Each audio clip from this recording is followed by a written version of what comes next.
ورحمة الله تعالى وبركاته نحمده ونصلي على رسوله الكريم أما بعد প্রিয় দর্শক, আজকে আমরা সূরাতুন নাবা থেকে আলোচনা করব ইনশাআল্লাহুল আজিজ।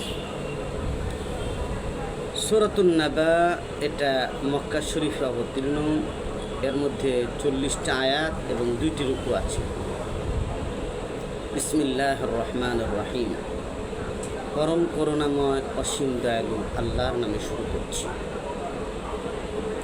আল্লাহ সুবহানাহু ওয়া তাআলা ইরশাদ করেন, আম্মা ইয়াতাসাআলুন, তারা অর্থাৎ কাফেরগণ কোন বিষয়ে জিজ্ঞাসাবাদ করছে।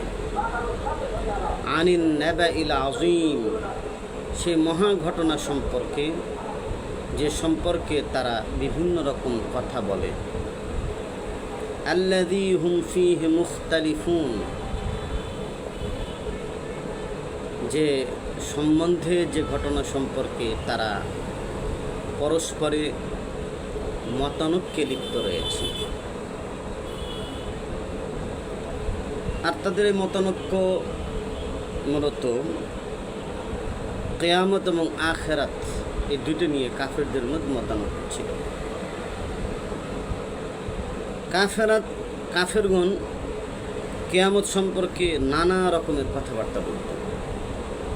কেউ তা নিয়ে ঠাট্টা বিদ্রুপ করত, কেউ তার বিরুদ্ধে যুক্তি দাঁড় করানোর চেষ্টা করত, কেউ তার খুঁটিনাটি সম্পর্কে প্রশ্ন করে মুসলিমদেরকে উত্তপ্ত করত।